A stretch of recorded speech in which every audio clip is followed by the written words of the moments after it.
Malaikat tak bersayap, begitu suamiku memanggil mantan kekasihnya di depan ribuan tamu pesta amal. Dia rela memberiku jatah 200.000 sehari demi membiayai kemo miliaran rupiah wanita itu. Tapi saat aku menekan tombol play, layar raksasa di panggung tak lagi menampilkan wajah sendu pasien kanker, melainkan sebuah rekaman pesta liar yang membuat suamiku. Sebelum ceritanya dimulai, silahkan tulis di kolom komentar dari daerah mana saja teman-teman yang menonton cerita ini. Jangan lupa like dan subscribe agar channel ini bisa semakin berkembang dan bisa mempersembahkan cerita yang lebih menarik lagi. Pagi itu dimulai seperti ratusan pagi sebelumnya. Sunyi, dingin, dan penuh perhitungan. Di atas meja makan marmer yang dingin, sisa kemewahan dari masa awal pernikahan kami 5 tahun lalu, tergeletak 2 lembar uang kertas berwarna merah. 200.000 rupiah. Tidak lebih, tidak kurang. Aku menatap 2 lembar uang itu seolah mereka adalah artefak asing. Bagi sebagian orang, jumlah ini mungkin cukup untuk makan sehari. Namun, bagi Wirasena, suamiku, 200.000 ini adalah biaya operasional total rumah tangga kami. Ini mencakup makan 3 kali sehari untuk 2 orang, listrik, air, sabun cuci, hingga iuran keamanan lingkungan perumahan elit tempat kami tinggal. Lara, dasiku yang biru di mana? Suara bariton Wirasena memecah lamunanku. Aku menoleh, melihat sosok pria yang dulu kucintai setengah mati. Ia berdiri di depan cermin besar, mengenakan setelan jas bespoke dari penjahit langganan di Plaza Indonesia. Kain wol Italia itu membalut tubuhnya dengan sempurna, menyembunyikan fakta bahwa ia adalah pria yang sangat pelit pada istrinya sendiri. Ada di gantungan paling kiri, Mas. Sudah aku setrika ulang semalam. Jawabku, suaraku datar. Wirasena tidak mengucapkan terima kasih. Ia hanya mengambil dasi itu, menyimpulkannya dengan cekatan, lalu melirik jam tangan Rolex Submariner di pergelangan tangannya. Jam itu saja harganya setara dengan uang belanjaku selama 2 tahun. Mas, panggilku pelan saat ia hendak mengambil tas kerjanya. Gas habis. Token listrik juga sudah bunyi sejak semalam. 200.000 ini, sepertinya tidak akan cukup kalau aku harus beli beras juga. Wirasena berhenti. Bahunya menegang, tanda ia merasa terganggu. Perlahan ia berbalik, menatapku dengan tatapan yang campuran antara kasihan dan meremehkan. Tatapan yang selalu membuatku merasa kerdil.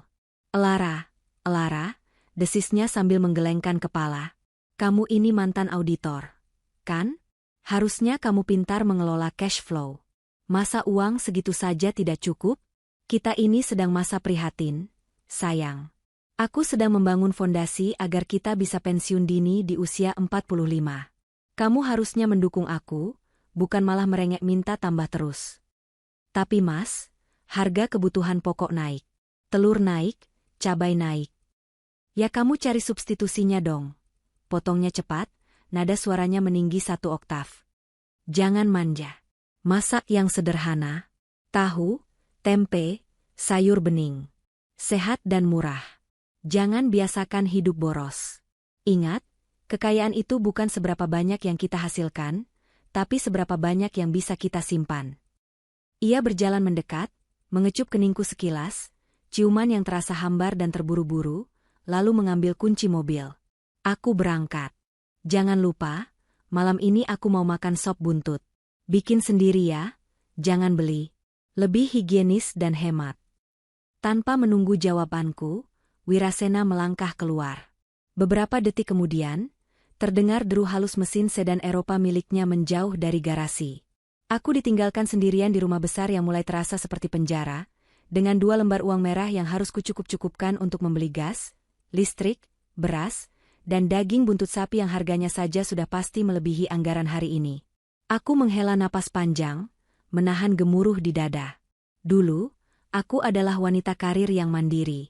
Aku punya gaji sendiri, aku punya kebebasan. Tapi Wirasena memintaku berhenti bekerja dengan alasan, agar ada yang mengurus rumah dengan benar. Bodohnya aku menurutinya atas nama cinta dan bakti. Sekarang, aku hanyalah manajer keuangan rumah tangga yang dipaksa melakukan akrobat anggaran setiap hari. Namun, ada satu hal yang Wirasena lupa, insting auditor tidak pernah benar-benar mati. Dan pagi ini, rasa lelahku mulai berubah menjadi sesuatu yang lain. Sesuatu yang lebih berbahaya daripada sekadar keluhan istri. Kecurigaan. Siang itu matahari bersinar terik, seolah mengejek nasibku yang harus berjalan kaki ke pasar tradisional, bukan supermarket, demi mendapatkan harga termurah. Demi menuruti permintaan sop buntut Wirasena, aku terpaksa mengorbankan uang listrik. Token listrik rumah akan mati nanti malam, dan aku harus siap dengan lilin atau omelan Wirasena. Aku memilih opsi kedua. Setidaknya telingaku sudah kebal, tapi perut suamiku tidak bisa diajak kompromi. Sepulangnya dari pasar, aku langsung menuju ruang laundry. Rutinitasku selalu sama. Memilah pakaian kotor Wirasena, memeriksa saku-sakunya agar tidak ada tisu atau koin yang tertinggal sebelum dimasukkan ke mesin cuci. Wirasena sangat cerewet soal pakaiannya. Satu noda luntur saja bisa memicu perang dunia ketiga di rumah ini. Aku mengangkat jas abu-abu charcoal yang dipakainya kemarin. Jas ini berat, bahannya premium. Saat aku meraba saku bagian dalam, jari-jariku menyentuh secari kertas tebal. Bukan struk belanja biasa, teksturnya lebih kaku. Aku menariknya keluar. Itu adalah sebuah amplop kecil yang sudah terbuka, dengan kop surat perusahaan tempat Wirasena bekerja sebagai CEO, Nusantara Fintech Solusindo. Jantungku berdegup kencang. Tanganku gemetar saat membuka lipatan kertas di dalamnya. Itu adalah slip gaji, bukan, ini adalah slip bonus performa tahunan. Mataku menyisir angka-angka di sana, melewati kolom pajak dan potongan lain, hingga mendarat di angka bersih yang diterima. Total penerimaan bersih, 850 juta rupiah. Aku harus membacanya 3 kali. 850 juta rupiah. Dunia seakan berhenti berputar. Udara di ruang cuci yang pengap mendadak terasa mencekik. Aku merosot ke lantai, punggungku bersandar pada mesin cuci yang dingin. Kertas itu masih kugenggam erat hingga lecek. 850 juta rupiah. Bonus tahunan. Itu belum termasuk gaji bulanannya yang setahuku sudah mencapai 3 digit. Dan pagi ini, dia memarahiku karena meminta tambahan uang untuk membeli gas. Dia menceramahiku tentang masa prihatin dan pensiun dini. Dia menyuruhku berjalan kaki ke pasar dan menawar harga sayur sementara dia mengantongi hampir 1 miliar rupiah dalam sekali bonus. Air mata yang kutahan sejak pagi akhirnya tumpah. Bukan karena sedih, tapi karena marah. Rasa dikhianati yang begitu dalam menusuk ulu hatiku. Selama ini aku hidup seperti orang miskin, mematikan lampu setiap keluar ruangan, menjahit baju yang robek, menahan diri untuk tidak membeli skincare atau baju baru selama 2 tahun terakhir. Aku melakukan semua itu karena aku percaya pada visi kami. Aku percaya kami sedang berjuang bersama. Ternyata tidak ada kami. Yang ada hanya Wirasena dan keserakahannya. Namun, tangisanku tidak berlangsung lama. Sisi rasionalku mulai mengambil alih. Otak auditorku yang sudah lama tertidur kini terbangun sepenuhnya, distimulasi oleh bukti nyata berupa angka. Angka tidak pernah berbohong, manusialah yang berbohong. Jika dia memiliki uang sebanyak ini, kemana perginya? Gaya hidup Wirasena memang mewah di luar. Mobil, jam tangan, jas, tapi itu semua inventaris lama atau fasilitas kantor. Di rumah, dia sangat perhitungan. Tidak ada renovasi rumah, tidak ada liburan, tidak ada perhiasan untukku. Uang itu pasti mengalir ke suatu tempat. Dan aku harus tahu kemana. Aku bangkit berdiri, menyeka air mataku dengan kasar. Kertas slip gaji itu kulipat rapi dan kusimpan di saku celanaku. Ini adalah bukti pertama. Amunisi pertamaku. Perang dingin di rumah ini baru saja dimulai, dan Wirasena tidak akan tahu apa yang menghantamnya. Malam itu, Wirasena pulang dengan suasana hati yang buruk. Sop buntut yang kumasak dengan susah payah hanya dimakan separuh. Dia mengeluh dagingnya kurang empuk, kuahnya kurang gurih, dan berbagai alasan lain. Biasanya, aku akan minta maaf dan berjanji akan memasak lebih baik. Tapi malam ini, aku hanya diam, menatapnya dengan dingin dari seberang meja makan. Setelah makan malam, Wirasena langsung masuk ke ruang kerjanya. "Jangan ganggu. Aku ada conference call dengan investor dari Singapura," katanya ketus sambil menutup pintu. Aku menunggu di kamar tidur. Jam dinding menunjukkan pukul 11 malam ketika akhirnya Wirasena keluar, langsung menuju kamar mandi, lalu tertidur pulas dalam hitungan menit karena kelelahan. Dengkurannya terdengar halus namun teratur. Ini kesempatanku. Aku menyelinap keluar kamar, menuju ruang kerjanya. Jantungku berpacu lebih cepat dari sebelumnya. Aku tahu Wirasena ceroboh jika sudah di rumah. Dia merasa rumah adalah kastilnya di mana tidak ada yang berani membangkang. Laptop kerjanya, sebuah MacBook Pro terbaru, tergeletak di meja kerjanya dalam keadaan sleep mode. Aku membukanya. Layar menyala, meminta kata sandi. Dulu, kata sandinya adalah tanggal pernikahan kami, 04112019. Aku mencoba mengetikkannya. Incorrect password. Aku mencoba tanggal lahirnya. Salah. Aku mencoba tanggal lahir ibunya. Salah. Keringat dingin mulai menetes di pelipis. Aku memutar otak, mencoba masuk ke dalam pikiran narsistik Wirasena. Apa yang paling dia cintai di dunia ini? Dirinya sendiri. Kesuksesannya. Aku teringat, bulan lalu dia mendapat penghargaan sebagai CEO of the Year dari sebuah majalah bisnis bergengsi. Tanggal berapa itu? 15 Agustus. Aku mencoba kombinasi itu, CEO 1508. Incorrect password. Hampir putus asa, aku teringat satu nama yang pernah ia sebut dalam igauan tidurnya minggu lalu. Sebuah nama dari masa lalu yang kupikir sudah terkubur. Soraya. Dengan jari gemetar, aku mengetikkan, Soraya V. Masih salah. Wirasena adalah orang yang suka menyisipkan angka keberuntungan. Angka 9. Soraya V 99. Klik. Layar terbuka. Menampilkan wallpaper pemandangan gedung pencakar langit New York. Rasa mual seketika menghantam perutku. Bukan karena aku berhasil masuk, tapi karena password itu. Dia menggunakan nama mantan kekasihnya sebagai kunci akses kehidupan digitalnya. Itu saja sudah cukup menjadi bukti pengkhianatan emosional. Tapi aku butuh lebih dari sekadar emosi. Aku butuh data. Aku segera membuka browser dan mengakses internet bankingnya.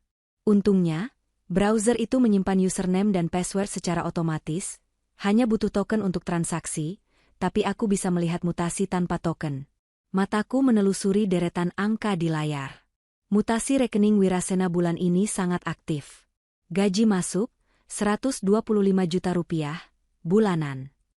Bonus masuk, 850 juta rupiah, yang kulihat di slip. Lalu, pengeluaran. Transfer ke Lara, 200.000 rupiah, setiap hari. Transfer ke Lara, 200.000 rupiah. Deretan transfer receh itu terlihat menyedihkan di antara transaksi raksasa lainnya. Dan di sanalah aku menemukannya. Pola itu. Transfer ke SV, 15 juta rupiah, keterangan, obat. Transfer ke SV, 25 juta rupiah, keterangan, terapi. Pembayaran kartu kredit, 45 juta rupiah, tagihan bulan lalu. Transfer ke SV, 50 juta rupiah, keterangan, urgent, RS. Dalam 1 bulan terakhir, total transfer ke inisial, SV, mencapai hampir 150 juta rupiah. SV. Soraya Valenka. Aku merasa lututku lemas. Wirasena memberikan nafkah 200.000 sehari untuk istrinya yang melayaninya bak raja, sementara ia menggelontorkan ratusan juta untuk mantan kekasihnya. Alasan-alasannya tentang obat dan terapi di kolom berita transfer membuat keningku berkerut. Soraya sakit? Atau ini hanya kedok? Aku mengeluarkan ponselku, memotret layar laptop itu sebanyak mungkin. Setiap halaman mutasi, setiap detail transaksi. Aku bekerja cepat, takut Wirasena terbangun. Setelah selesai, aku menghapus histori pencarian terakhir di laptopnya, menutupnya kembali, dan mengelap bekas sidik jariku di keyboard dengan ujung baju. Aku kembali ke kamar tidur, memandang wajah suamiku yang sedang tertidur lelap. Wajah yang dulu kuanggap tampan dan berwibawa, kini terlihat seperti topeng monster yang menjijikan. Malam ini, aku tidur di sebelahnya dengan membawa rahasia yang akan menghancurkan hidupnya. 3 hari setelah penemuan itu, aku memutuskan untuk bermain peran. Aku tidak langsung meledak. Aku menjadi istri yang penurut, namun mataku merekam segalanya. Aku sedang mengumpulkan kepingan puzzle terakhir sebelum aku benar-benar yakin bagaimana cara menghancurkan mereka. Hari itu hari Jumat. Wirasena menelepon pukul 5 sore. Aku lembur. Ada meeting mendadak dengan klien prioritas. Mungkin pulang lewat tengah malam. Kamu tidur duluan saja, jangan tunggu aku. Baik, Mas. Jaga kesehatan, jawabku dengan nada semanis mungkin. Jangan lupa makan malam. Jawabnya singkat, lalu memutus sambungan. Aku tahu dia berbohong. Aplikasi pelacak lokasi di mobilnya, yang diam-diam kuaktifkan lewat email cadangan yang terhubung di iPad rumah, menunjukkan mobilnya tidak berada di kantor. Mobil itu parkir di sebuah area di Jakarta Selatan. Senopati. Kawasan restoran dan lounge mewah, bukan tempat meeting korporat jam segini, dan lokasi itu sangat dekat dengan apartemen lama tempat Soraya dulu tinggal. Aku menunggu di ruang tamu, lampu kumatikan, hanya diterangi cahaya remang dari lampu jalan yang menembus jendela. Jam menunjukkan pukul 1.30 dini hari ketika aku mendengar suara mobil memasuki carport. Wirasena masuk dengan langkah gontai, berpura-pura lelah. Dia sedikit terkejut melihatku masih duduk di sofa dalam gelap. Astaga, Lara, bikin kaget saja. Kenapa belum tidur? Hardiknya, mencoba menutupi kegugupannya dengan kemarahan. Aku berdiri, berjalan mendekatinya. Aku khawatir, Mas. Kamu jarang pulang selarut ini. Aku memeluknya. Bukan pelukan rindu, melainkan pelukan investigasi. Aku membenamkan wajahku di dada kemejanya, menghirup dalam-dalam. Ada bau asap rokok, padahal Wirasena tidak merokok. Ada bau alkohol samar. Dan yang paling menyengat, ada aroma parfum yang menempel kuat di jasnya. Ini bukan parfum maskulin Tom Ford yang biasa dipakai Wirasena.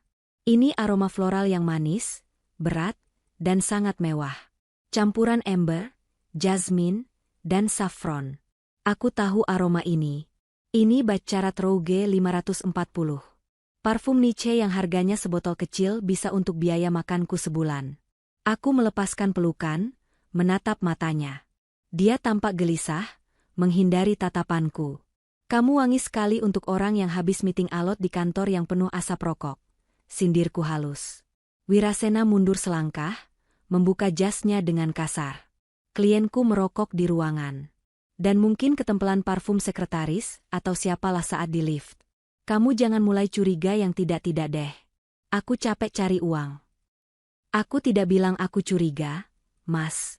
Aku cuma bilang kamu wangi, jawabku tenang. Oh ya, tadi aku lihat berita, katanya ada virus baru yang menyerang orang-orang yang imunnya lemah. Kamu harus hati-hati ya, apalagi kalau sering ke rumah sakit. Wajah Wirasena pucat pasi seketika. Rumah sakit? Siapa yang ke rumah sakit? Aku di kantor. Loh, aku kan cuma mengingatkan secara umum. Kenapa kamu panik begitu? Wirasena terdiam, rahangnya mengeras. Dia menyadari dia hampir terpeleset lidah. Sudahlah, aku mau mandi. Siapkan air hangat. Dia berlalu pergi. Aku menatap punggungnya dengan senyum tipis. Reaksinya mengonfirmasi dugaanku. Kata, rumah sakit, memicu kepanikan. Berarti transfer-transfer bertuliskan, obat, dan terapi, itu memang alibinya, dan dia takut aku mengetahuinya. Malam itu, aroma parfum wanita lain memenuhi keranjang pakaian kotor kami, bersanding dengan daster lusuhku yang berbau bawang dan sabun cuci murah. Kontras yang sempurna untuk menggambarkan pernikahan kami. Sabtu pagi, suasana di meja makan tegang. Aku memutuskan untuk menarik pelatuk sedikit lebih keras. Aku butuh alasan yang sah untuk keluar rumah dan menemui Julian, pengacaraku, tanpa membuat Wirasena curiga. Aku harus membuat keributan agar dia menghukumku dengan mendiamkanku, sehingga aku bebas bergerak. Mas, aku membuka percakapan sambil menuangkan kopi hitamnya. Uang belanja minggu ini sudah habis. Wirasena membanting sendoknya ke piring. Denting nyaring membuatku sedikit tersentak, tapi aku tidak mundur. Habis? Ini baru hari Sabtu pagi. Aku kasih kamu 1.400.000 hari Senin lalu. Kemana uang itu? Beras habis, Mas. Gas habis 2 tabung. Kemarin kamu minta sop buntut, Dagingnya saja sudah 200.000. Belum bumbu, belum buah-buahan yang kamu minta. Alasan, bentaknya. Wajahnya memerah. Kamu itu tidak becus. Dulu ibuku bisa membesarkan 3 anak dengan uang pas-pasan. Kamu cuma urus 1 suami saja borosnya minta ampun. Ibumu hidup di tahun 90-an, Mas. Sekarang tahun 2024. Inflasi nyata. Balasku, menatap matanya tajam. Lagi pula, gaji Mas kan besar. Ratusan juta. Kenapa pelit sekali sama istri sendiri? Apa ada pengeluaran lain yang lebih penting dari makan kita? Pertanyaan itu menohok tepat di sasarannya. Wirasena berdiri, menunjuk wajahku dengan telunjuknya. Jangan pernah kamu atur-atur uangku. Itu hasil keringatku. Kamu tidak tahu betapa beratnya tanggung jawabku di luar sana. Ada nyawa orang yang bergantung padaku. Nyawa orang? Tanyaku cepat. Nyawa siapa? Wirasena terdiam lagi. Dia sadar dia terlalu banyak bicara karena emosi. Karyawan. Nyawa karyawan di perusahaanku. Kalau perusahaan bangkrut karena aku boros, mereka makan apa? Dia berbohong lagi. Aku bisa melihat pupil matanya melebar. Kamu ini tidak bersyukur, Lara. Banyak wanita di luar sana yang antre mau jadi istriku. Kamu tinggal duduk manis, terima uang, tapi masih menuntut. Dia mengambil dompetnya, mengeluarkan 3 lembar 100.000 dan melemparkannya ke wajahku. Uang itu melayang dan jatuh ke lantai, tepat di dekat kakiku. Ambil itu.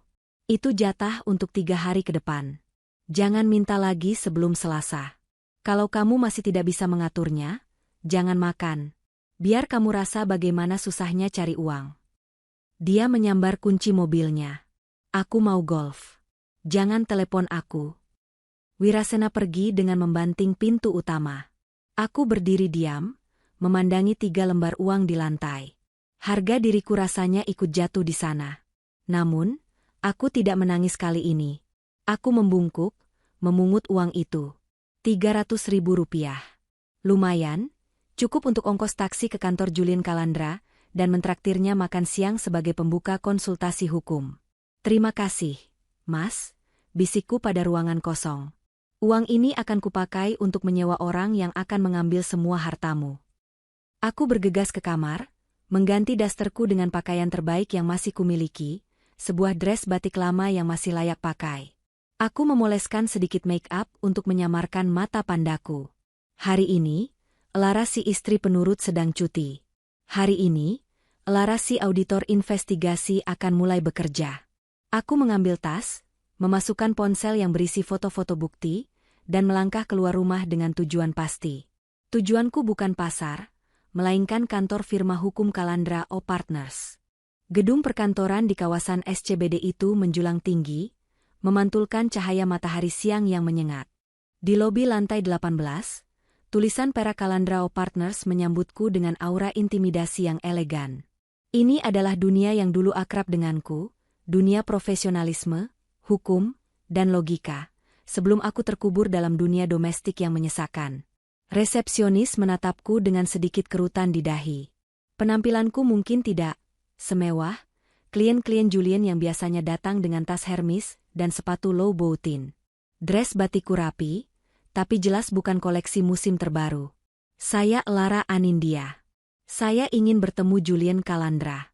Saya tidak punya janji temu, tapi tolong sampaikan saya di sini, kataku tegas. 5 menit kemudian, pintu kaca ganda terbuka. Julien setengah berlari keluar, wajahnya yang biasanya kaku dan serius kini dipenuhi keterkejutan. Lara? Astaga, sudah berapa lama? 2 tahun? Julien tidak berubah. Dia masih pria jangkung dengan kacamata bingkai tipis dan tatapan tajam yang seolah bisa memindai kebohongan. Kami masuk ruangan pribadinya yang luas, beraroma kopi dan kertas tua. Aku duduk di kursi kulit di hadapannya, meletakkan tas tanganku, dan mengeluarkan 3 lembar uang 100.000 rupiah yang tadi dilempar Wirasena. Aku meletakkannya di atas meja kaca yang mengilap. Julien menatap uang itu, lalu menatapku bingung. Apa ini, El? Ini retainer MU, Jul. Uang muka jasa hukum. Sisanya, Aku akan membayarnya setelah aku berhasil mengambil kembali hakku dari suamiku. Wajah Julian berubah seketika. Sisi, teman lama, menghilang, digantikan oleh sisi pengacara yang tajam. Dia duduk tegak, menautkan jari-jarinya. Ceritakan semuanya. Jangan ada yang terlewat. Aku menceritakan segalanya. Mulai dari jatah 200.000 per hari, slip bonus 850 juta yang kutemukan di saku jas, hingga mutasi rekening yang menunjukkan aliran dana ratusan juta ke wanita berinisial SV alias Soraya Valenka. Aku juga menunjukkan foto-foto bukti yang kutangkap dari laptop Wirasena. Julian mendengarkan tanpa menyela. Rahangnya mengeras setiap kali aku menyebutkan nominal angka yang diberikan Wirasena pada Soraya, kontras dengan perlakuan pelitnya padaku. Ketika aku selesai bercerita, keheningan menyelimuti ruangan itu selama beberapa saat. Bajingan, desis Julian pelan, sebuah kata kasar yang jarang keluar dari mulutnya yang sopan. Dia mengambil foto hasil cetakan mutasi rekening itu. Ini bukan sekadar perselingkuhan, Elara. Ini penggelapan aset rumah tangga. Dalam UU perkawinan, harta yang didapat selama pernikahan adalah harta bersama, kecuali ada perjanjian pisah harta. Kalian punya perjanjian pranikah? Tidak ada, jawabku cepat. Julian tersenyum miring, senyum predator yang baru menemukan mangsa. Bagus. Itu artinya, setiap rupiah yang dia transfer ke Soraya tanpa persetujuanmu adalah tindakan ilegal terhadap harta Gonogini. Bonus tahunan itu milikmu juga. Gajinya, milikmu juga. Dia berdiri, berjalan ke arah papan tulis putih di dinding, mengambil spidol merah. Dia menulis satu nama besar-besar, Soraya Valenka.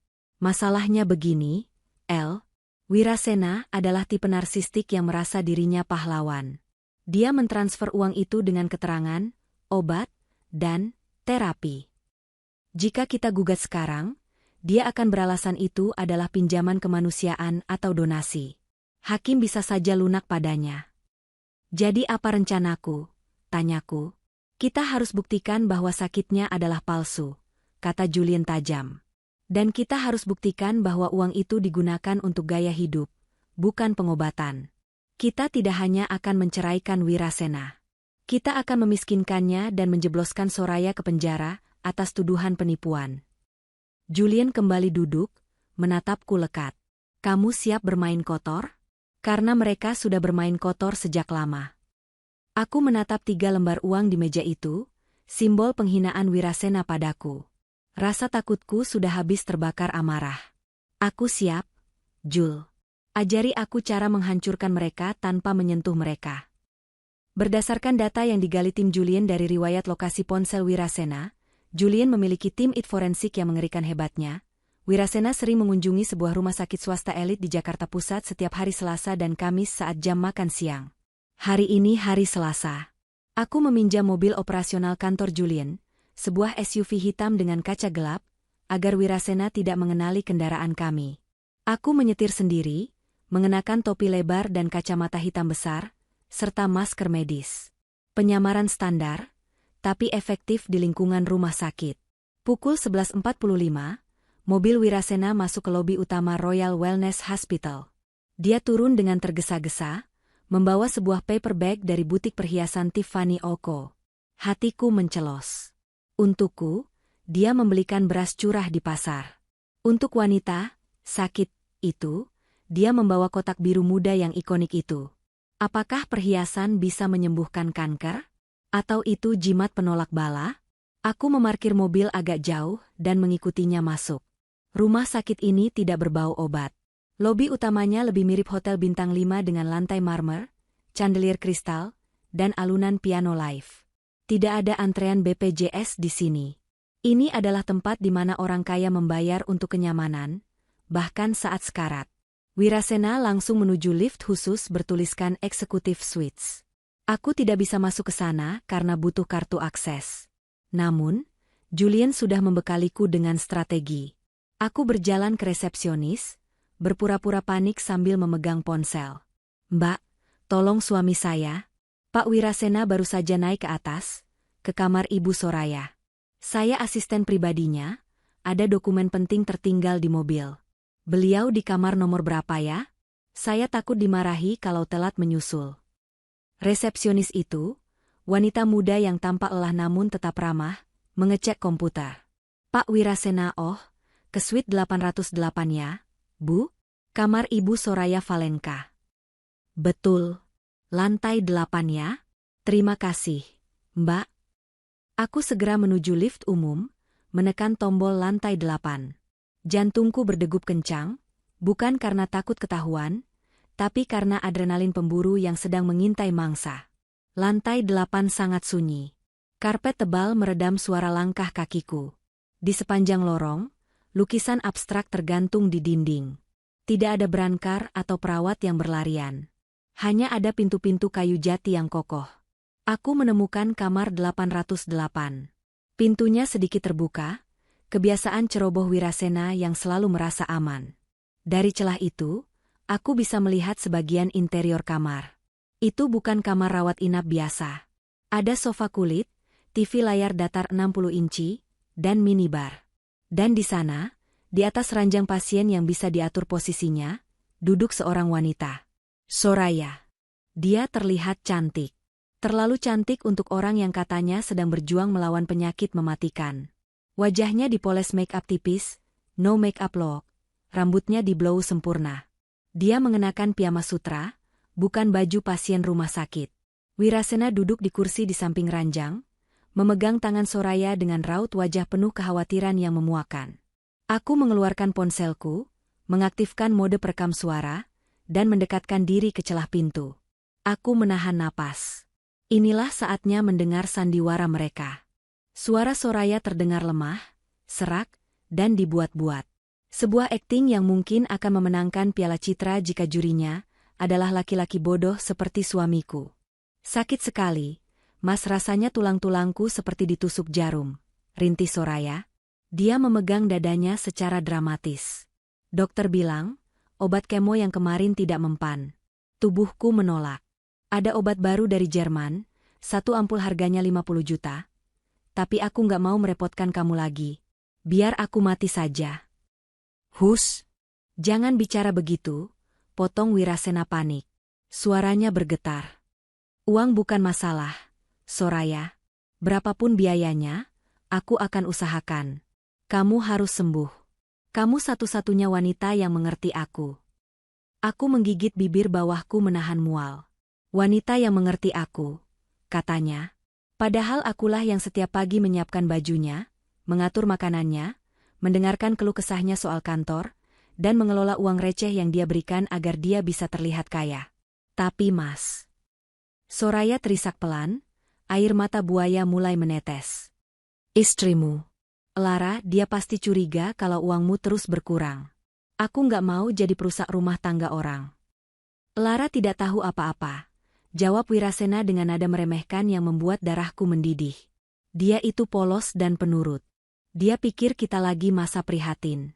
Aku kasih dia 200.000 sehari saja dia diam. Dia nggak akan curiga. Uangku aman di tanganku. Mendengar namaku disebut dengan nada serendah itu, rasa sakit di hatiku berubah menjadi tekad baja. Dia benar-benar menganggapku bodoh. Dia memanfaatkan kesetiaanku sebagai senjata untuk menipuku. Ini, kata Wirasena. Terdengar suara notifikasi mobile banking. Aku sudah transfer 75 juta. Kamu minta dokter pesan obat itu sekarang. Jangan pikirkan biaya. Bonus tahunanku baru cair, cukup untuk perawatan kamu setahun ke depan.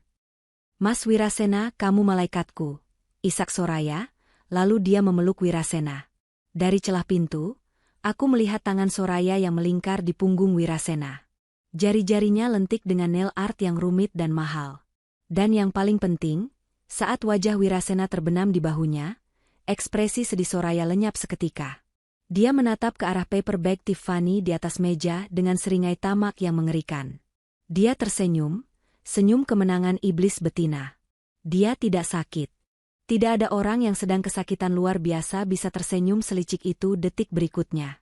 Tiba-tiba, seorang perawat berjalan mendekat dari arah lorong. Aku tersentak, segera mundur dan berpura-pura sedang menelepon di dekat jendela lorong. Perawat itu masuk ke kamar 808. Permisi, Bu Soraya. Waktunya vitamin kulit dan facial oksigennya. Langkahku terhenti. Vitamin kulit? Facial oksigen? Aku menajamkan pendengaran. SSSD. Sus, nanti saja.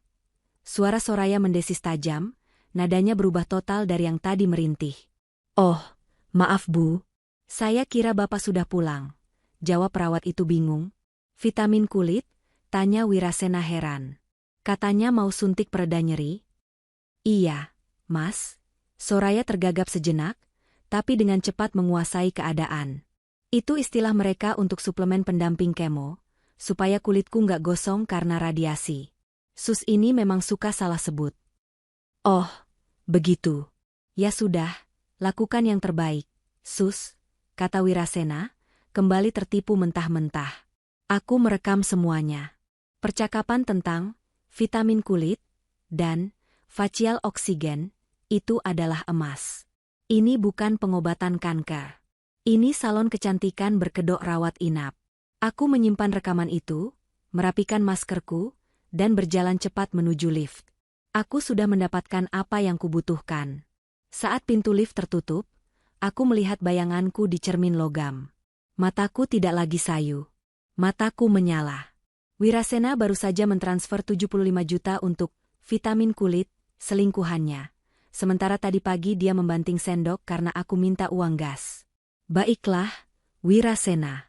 Nikmati masa-masa terakhirmu menjadi malaikat. Karena sebentar lagi, aku akan mencabut sayapmu dan melemparmu ke neraka kemiskinan yang sebenarnya. Malam harinya, aku kembali bertemu Julien, kali ini di sebuah kafe tertutup yang sepi pengunjung. Aku memutar rekaman suara dari rumah sakit itu. Wajah Julien semakin gelap seiring berjalannya rekaman, terutama di bagian Soraya memanipulasi Wirasena soal lara yang polos. Vitamin kulit dan facial oksigen, gumam Julien sambil mengetukkan jarinya di meja. Itu kuncinya. Julien mengeluarkan sebuah map tebal berwarna biru. Timku bergerak cepat. L. Berdasarkan foto laptop yang kamu berikan, kami melacak dokter yang menandatangani resep Soraya. Namanya Dr. Rian Santoso. Julien membuka map itu, memperlihatkan profil seorang dokter muda yang tampan dengan gaya playboy. Dr. Rian ini bukan onkolog, ahli kanker. Dia adalah dokter estetika umum, spesialis kecantikan. Dan tebak apa lagi? Julien menyodorkan selembar kartu keluarga lama yang didapatkan dari catatan sipil. Rian Santoso adalah sepupu kandung dari ibu Soraya Valenka. Mereka bersekongkol. Aku membaca dokumen itu dengan tangan gemetar. Semuanya masuk akal sekarang. Surat keterangan sakit palsu, resep obat yang harganya selangit namun isinya hanya vitamin, dan kemudahan akses kamar VVIP. Rian mendapatkan komisi dari uang yang diperas Soraya, dan Soraya mendapatkan perawatan kecantikan gratis plus uang tunai. Ini penipuan terencana, L, kata Julien serius. Pasal 378 KUHP tentang penipuan, Yungto pasal 55 karena dilakukan bersama-sama. Dan karena korbannya adalah suamimu, dan uang itu adalah harta bersama, kamu punya legal standing yang kuat untuk melaporkan mereka. Tapi Wirasena pasti akan membela mereka, kataku pesimis. Dia sudah dicuci otaknya. Dia akan bilang dia ikhlas memberikan uang itu. Benar? Maka dari itu, kita tidak bisa hanya menyerang dari sisi hukum. Kita harus menghancurkan fantasinya. Julien tersenyum licik. Wirasena memberikan uang itu karena dia pikir Soraya sekarat. Dia merasa menjadi pahlawan. Jika kita tunjukkan bahwa Soraya sebenarnya sedang tertawa-tawa sambil minum champagne di Bali saat dia bilang sedang kemo, ego Wirasena akan hancur. Dan saat ego narsistik terluka, cintanya akan berubah menjadi kebencian yang mematikan. Bagaimana cara membuktikannya? Soraya sangat licin. Instagram utamanya bersih. Isinya hanya kutipan-kutipan sedih dan foto tangan diinfus. Julien mengeluarkan tabletnya. Orang narsistik seperti Soraya punya kelemahan fatal. L. Mereka butuh validasi. Mereka butuh pamer. Jika dia tidak bisa pamer di akun utama, dia pasti punya tempat sampah lain untuk membuang kesombongannya. Layar tablet itu menampilkan sebuah akun Instagram yang digembok, private. Username-nya Valenka_Vibes. Ini akun kedua Soraya. Pengikutnya hanya 50 orang, isinya circle terdekatnya yang sama-sama sosialita toksik. Tim itku berhasil menemukan jejak digital ini karena dia menautkan nomor HP lamanya yang lupa dia hapus dari database sebuah aplikasi belanja online. Tapi akun ini digembok, kataku. Kita tidak bisa melihat isinya. Belum bisa, koreksi Julian. Tapi kamu auditor, kan? Kamu ahli dalam menyamar dan memanipulasi data. Kita butuh kuda Troya untuk masuk ke dalam lingkaran itu. Buatlah akun palsu. Jadilah toko online barang branded Preloved, atau akun live style mewah yang terlihat eksklusif. Pancing dia untuk menerima permintaan pertemananmu. Tantangan diterima. Malam itu juga, aku menciptakan persona baru di dunia maya. Bukan Elarasi istri hemat, tapi Lux_Hunter_Jakarta, sebuah akun kurator tas mewah bekas dengan harga miring. Aku mengisi feed-nya dengan foto-foto tas Hermes dan Chanel yang kuambil dari Google Image namun, diedit sedemikian rupa agar terlihat asli milikku. Aku mengikuti akun Valenka_Vibes. Aku menunggu dengan sabar. Umpan sudah ditebar. Ikan hiu biasanya tidak tahan melihat darah segar. Atau dalam kasus Soraya, tas Birkin dengan harga diskon. 2 hari berlalu dengan kegelisahan yang memuncak. Wirasena semakin pelit di rumah. Dia memotong uang belanja harianku menjadi 150.000 dengan alasan, inflasi global semakin parah, kita harus mengetatkan ikat pinggang. Padahal aku tahu, dia sedang menabung untuk membelikan sesuatu yang lebih besar lagi untuk Soraya. Mungkin mobil, atau apartemen. Siang itu, saat aku sedang menjemur pakaian di halaman belakang yang panas, ponselku bergetar. Notifikasi Instagram. Valenka_Vibes accepted your follow request. Jantungku melompat. Dia menerimanya? Mungkin karena aku memposting foto Lady Dior edisi terbatas di story sejam yang lalu dengan caption, Just arrived. Looking for new owner. DM for price. Soraya tidak bisa menahan godaan barang mewah. Dengan tangan yang sedikit berkeringat, aku membuka profil Valenka_Vibes. Duniaku serasa jungkir balik. Jika akun utama Soraya adalah drama tragedi, akun keduanya ini adalah pesta pora hedonisme. Foto pertama yang kulihat, Soraya sedang berbikini di pinggir kolam renang sebuah beach club di Bali, memegang gelas koktail. Keterangannya, Healing my soul, burning cash. Thanks Daddy W. Tanggal postingan, 3 hari yang lalu. Tepat di hari Wirasena bilang padaku dia harus mentransfer 50 juta untuk tindakan operasi darurat. Jadi, operasi darurat itu adalah pesta di Bali? Aku menggulir ke bawah. Sebuah video pendek. Soraya sedang unboxing tas Tiffany Oko, yang kulihat dibawa Wirasena ke rumah sakit. Dalam video itu, Soraya berkata sambil tertawa kencang ke arah kamera. Gila ya, gampang banget dapetnya. Cuma modal batuk-batuk dikit, langsung dapat kalung berlian. Cowok kalau udah bucin emang otaknya pindah ke dengkul. Suara tawa teman-temannya membahana di latar belakang. Emang lakinya nggak sadar? Sor? Tanya suara seorang wanita. Si Wirasena? Halah, dia MAH ngerasa jadi Prince Charming. Padahal gue cuma manfaatin duitnya buat modal party kita. Istrinya tuh yang kasihan, di rumah cuma dikasih remah-remah. Lakinya gue peres sampai kering. Darahku mendidih sampai ke ubun-ubun. Tanganku gemetar hebat. Bukan karena takut, tapi karena murka yang luar biasa. Dia tidak hanya menipu Wirasena, dia secara aktif menghina dan merendahkan kami berdua. Dia menertawakan penderitaanku. Dia menertawakan kesetiaanku. Aku mendownload semua foto dan video itu. Setiap bukti tanggal, setiap caption yang menghina, setiap lokasi yang dia tandai. Aku mencocokkan tanggal postingan itu dengan mutasi rekening Wirasena. Tanggal 10, Wirasena transfer 25 juta, keterangan, oksigen. Tanggal 10, Instagram Soraya check-in di omakase termahal di Jakarta, bil mencapai 20 juta. Tanggal 15, Wirasena transfer 40 juta, keterangan, penebusan obat kanker. Tanggal 16, Instagram Soraya foto belanja high heels Manolo Blahnik 2 pasang. Semuanya cocok. Setiap rupiah yang ditarik dari keringat Wirasena, dan aku sebagai istri, langsung berubah menjadi barang-barang vanity yang melekat di tubuh wanita ular itu. Aku mengirimkan semua file itu ke Julian via cloud drive terenkripsi. Dapat, ketikku singkat. Balasan Julian masuk semenit kemudian. Ini bom atom, L. Kita bisa meledakkannya sekarang, atau kita tunggu momen yang paling menyakitkan buat mereka. Aku menatap layar ponsel, lalu menatap foto pernikahan kami yang terpajang miring di dinding ruang tamu.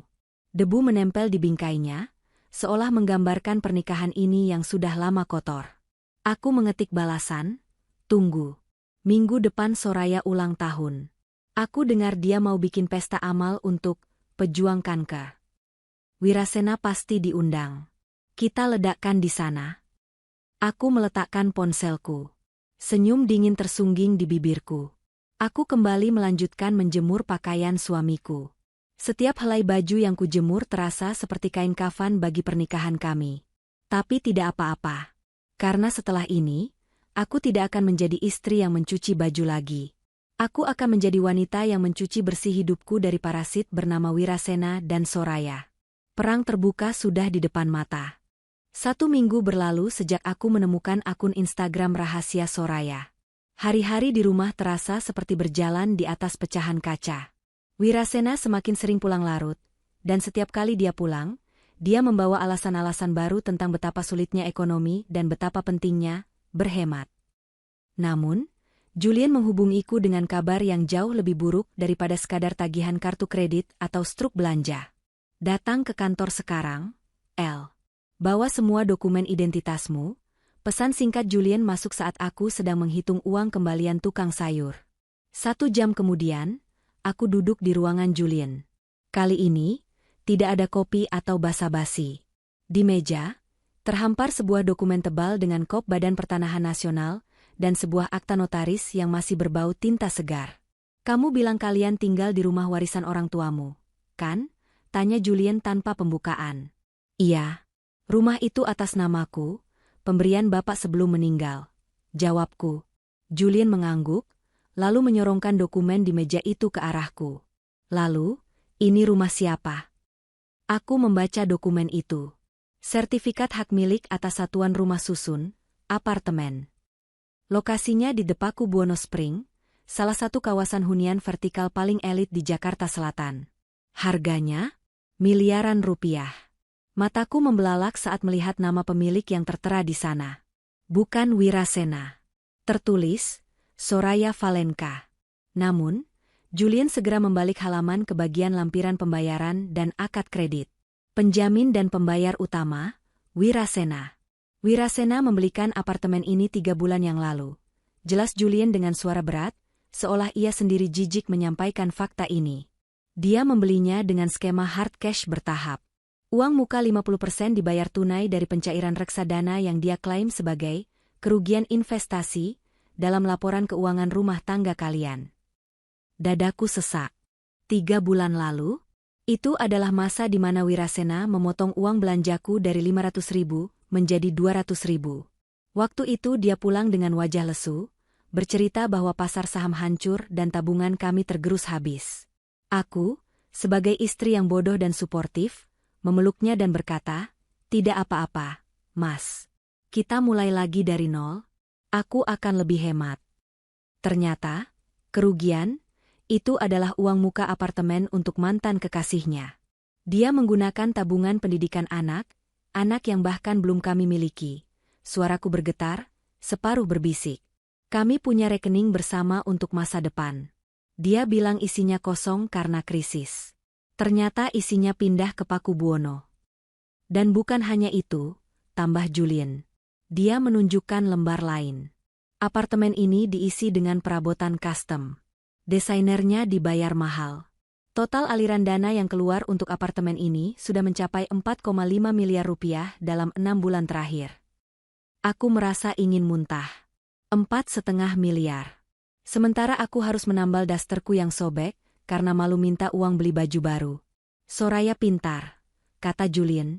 Secara hukum, sertifikat itu atas nama dia. Jika kalian bercerai biasa, apartemen itu tidak masuk Gonogini karena sudah dihibahkan. Wirasena sangat rapi menyembunyikan jejaknya, seolah-olah ini adalah utang piutang perusahaan. Tapi dia lupa satu hal, tanda tangan persetujuan pasangan.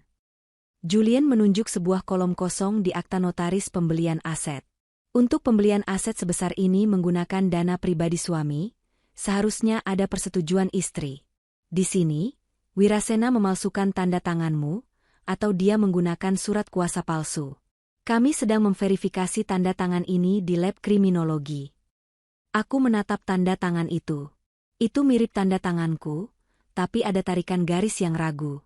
Wirasena memalsukannya. Dia melakukan tindak pidana pemalsuan dokumen demi membelikan istana untuk ratu palsunya. Ini peluru nuklir kita, El, kata Julian. Kita bisa mempidanakan dia sekarang juga. Dia bisa masuk penjara. Aku menggeleng pelan. Penjara terlalu enak buat dia sekarang. Jul, kalau dia di penjara, Soraya masih punya apartemen itu. Soraya masih bisa foya-foya.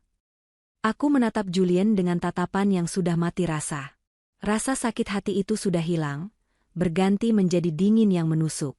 Aku ingin apartemen itu disita. Aku ingin Soraya diusir dari sana tanpa membawa satu pun sendok. Dan aku ingin Wirasena melihatnya. Maka kita harus membuat mereka melakukan kesalahan di depan umum, kata Julian. Kita butuh bukti bahwa Soraya tidak layak menerima hibah itu. Bahwa hibah itu didasari penipuan kondisi kesehatan. Tenang saja, kataku sambil merapikan dokumen itu. Malam ini aku akan memulai pertunjukannya. Pulang dari kantor Julian, aku tidak menangis. Aku mampir ke toko bahan kue. Bukan untuk membuat kue, tapi membeli pewarna makanan merah. Aku punya rencana untuk makan malam nanti. Sore itu, aku mandi lebih lama dari biasanya. Aku memakai lulur, menyemprotkan parfum yang dulu disukai Wirasena saat kami masih pacaran, dan mengenakan gaun merah marun yang sudah lama tersimpan di lemari. Gaun itu sedikit longgar karena berat badanku turun drastis setahun terakhir akibat stres mengelola keuangan, tapi justru itu membuatnya terlihat lebih elegan dan rapuh. Saat Wirasena pulang pukul 7 malam, dia terkejut melihat meja makan kosong. Tidak ada tudung saji, tidak ada piring kotor. Rumah rapi, tapi dingin. Malam, Mas, sapaku dari ruang tamu. Aku sedang duduk menyilangkan kaki, membaca majalah Lifestyle. Wirasena mengerutkan kening. Mana makan malam? Aku lapar. Seharian meeting. Hari ini aku tidak masak. Jawabku santai. Tidak masak? Suaranya meninggi. Kamu ngapain saja seharian? Uang belanja kemana? Mas, hari ini tanggal berapa? Tanyaku lembut. Wirasena terdiam, mencoba mengingat. Tanggal 24. Kenapa? Tanggal 24 Oktober. 5 tahun lalu, di tanggal ini kamu melamarku di restoran The Orient. Wirasena terdiam. Tentu saja dia lupa. Dia bahkan mungkin lupa nama tengahku. Tapi wajahnya melunak sedikit, rasa bersalah bercampur kebingungan muncul. Oh, ya ampun. Aku lupa, katanya kaku. Maaf, El. Banyak pikiran di kantor. Tidak apa-apa. Sebagai gantinya, ayo kita makan di luar. Aku punya voucher diskon 50% di restoran baru di Senopati. Namanya Le Jardin. Katanya steaknya enak. Wajah Wirasena berubah pucat. Le Jardin. Aku tahu kenapa dia pucat. Berdasarkan investigasi di akun Instagram Valen_Vibes, Le Jardin adalah markas besar Soraya dan geng sosialitanya setiap Kamis malam. Dan hari ini adalah hari Kamis. Jangan di sanalah, tolak Wirasena cepat. Mahal. Voucher diskon juga biasanya banyak syaratnya. Kita makan nasi goreng di depan kompleks saja. Ayolah, Mas. Aku berdiri, mendekatinya dan merapikan kerah kemejanya. Sekali-sekali. Lagi pula aku sudah dandan cantik begini. Kamu tega ngajak istrimu makan di pinggir jalan dengan gaun ini?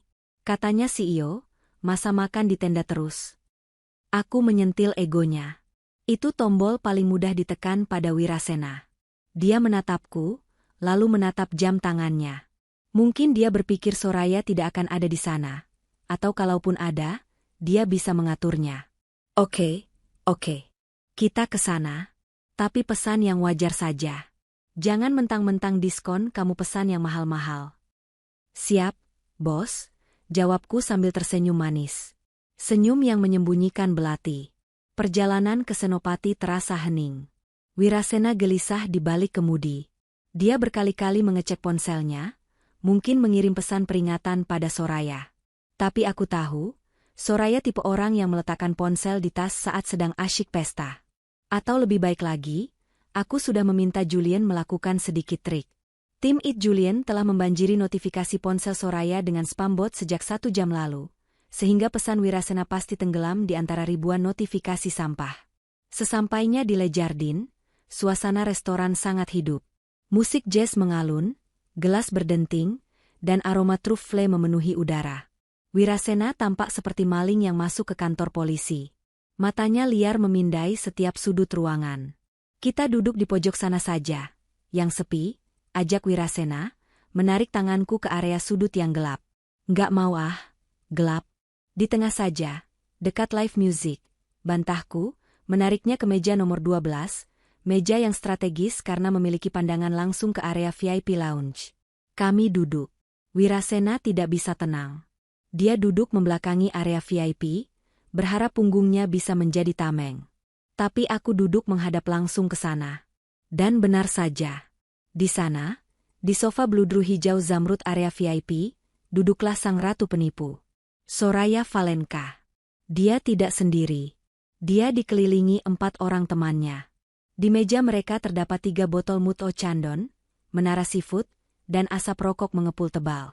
Soraya mengenakan dress kemben ketat yang memamerkan bahunya, bahu yang seharusnya ringkih karena kemoterapi.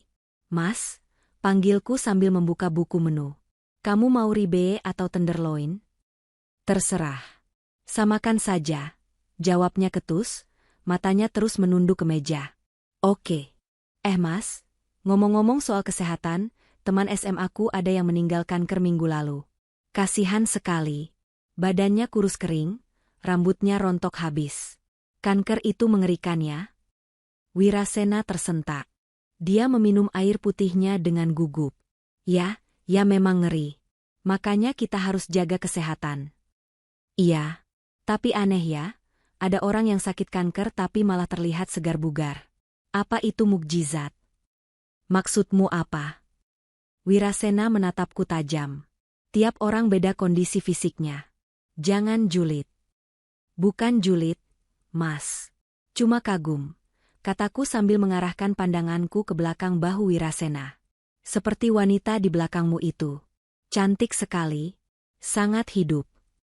Wirasena membeku. Perlahan, dengan ketakutan yang nyata, dia menoleh ke belakang.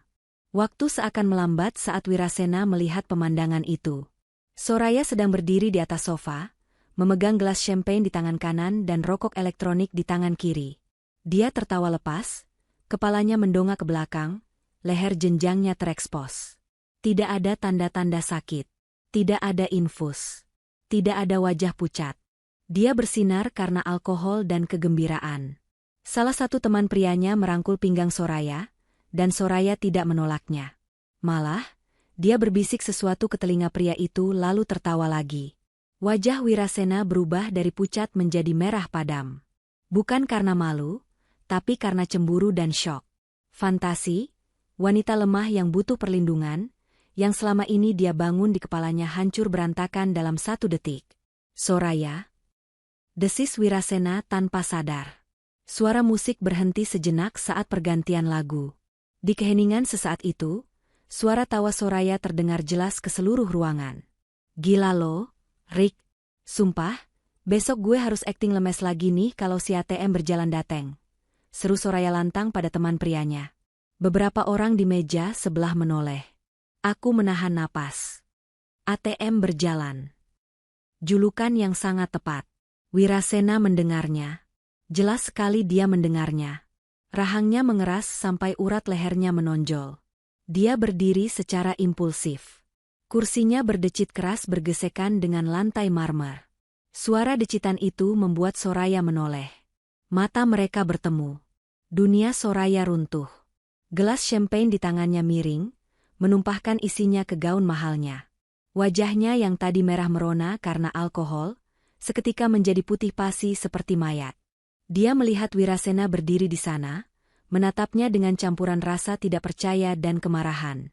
Dan di sebelah Wirasena, ada aku, istri sah yang menatapnya dengan senyum tipis yang penuh arti. Wirasena? Gagap Soraya. Suaranya tidak lagi lantang. Teman-teman Soraya ikut diam, menyadari ada drama besar yang akan terjadi. Aku berdiri perlahan, merangkul lengan Wirasena seolah menenangkannya. Loh, Mas kenal? Itu Bu Soraya kan? Teman lama Mas? Wah, puji Tuhan dia terlihat sangat sehat ya, Mas. Katanya sakit keras? Kok bisa minum alkohol dan merokok? Bukannya itu pantangan keras buat pasien kanker? Kata-kataku keluar dengan nada polos yang mematikan. Aku sengaja mengeraskan suara agar orang-orang di meja sebelah bisa mendengar. Soraya panik. Otaknya berputar cepat mencari jalan keluar. Dan dia memilih jalan pengecut yang sudah kuprediksi. Tiba-tiba, Soraya memegang kepalanya. Aduh sakit. Dia menjatuhkan gelasnya ke lantai. Prang. Pecahan kaca berserakan. Soraya ambruk ke sofa, tubuhnya kejang-kejang dibuat-buat. Tolong. Soraya kambuh, teriak salah satu temannya yang peka situasi. Obatnya mana? Dia kolapse. Drama dimulai. Aku menatap Wirasena, menunggu reaksinya. Apakah logika akan menang? Apakah dia akan sadar bahwa orang yang baru saja joget di atas sofa tidak mungkin tiba-tiba kejang hanya karena melihat mantannya? Ternyata, ego Wirasena terlalu rapuh untuk menerima kenyataan bahwa dia ditipu. Dia butuh alasan untuk tetap menjadi pahlawan. Soraya, teriak Wirasena. Dia menepis tanganku kasar. Minggir, Elara. Dia berlari menerobos meja-meja, menghampiri Soraya. Dia mengangkat tubuh Soraya yang sedang pura-pura pingsan. Mas, dia cuma akting. Teriakku, melepaskan topeng istri penurut. Lihat botol minumannya. Lihat rokoknya. Wirasena menoleh padaku dengan tatapan penuh kebencian. Diam kamu. Kamu yang bikin dia kaget. Jantungnya lemah, Elara. Kalau dia mati, kamu pembunuhnya. Aku ternganga. Dia menyalahkanku? Bawa mobil ke depan, perintah Wirasena pada teman Soraya. Lalu dia membopong Soraya keluar dari restoran seperti pangeran menyelamatkan putri, meninggalkan aku berdiri sendirian di tengah restoran mewah yang kini sunyi senyap karena semua mata tertuju padaku. Pelayan datang dengan wajah canggung. Bu, ini pesanannya. Aku menatap pintu keluar di mana suamiku baru saja menghilang membawa selingkuhannya. Rasa sakit itu anehnya sudah tidak ada. Yang tersisa hanya rasa jijik yang murni. Bungkus saja steaknya, Mas, kataku tenang pada pelayan itu. Saya mau makan di rumah. Anjing saya di rumah pasti suka daging mahal. Malam itu, Wirasena tidak pulang. Tapi dia tidak tahu, adegan di restoran itu sudah direkam oleh CCTV yang, kebetulan sekali, pemilik restorannya adalah klien firma hukum Julien. Dan video Wirasena membopong wanita mabuk sementara istrinya ditinggal begitu saja, akan menjadi bukti yang sangat indah di pengadilan. Wirasena baru pulang keesokan harinya, Jumat siang. Dia masuk rumah dengan wajah kusut, kemejanya berantakan, dan bau rumah sakit bercampur parfum wanita menempel padanya. Aku sedang duduk di ruang tamu, laptop terbuka di pangkuanku. Aku sedang menjual saham-saham pribadiku, sisa warisan bapak, untuk modal perang tahap akhir. Kamu tega ya, El? Itu kalimat pertama yang keluar dari mulutnya. Aku tidak menoleh. Tega kenapa? Soraya drop parah. Dokter bilang detak jantungnya tidak stabil karena shock berat. Kamu sengaja kan ajak aku ke sana supaya dia kaget? Kamu mau membunuh dia pelan-pelan? Aku menutup laptopku perlahan. Aku berdiri, menatap pria menyedihkan di hadapanku ini. Tingkat delusinya sudah mencapai tahap patologis. Mas, kamu itu CEO. Kamu lulusan S2 luar negeri. Otakmu itu dipakai dong, kataku dingin. Orang sakit kanker stadium lanjut tidak minum champagne. Tidak merokok.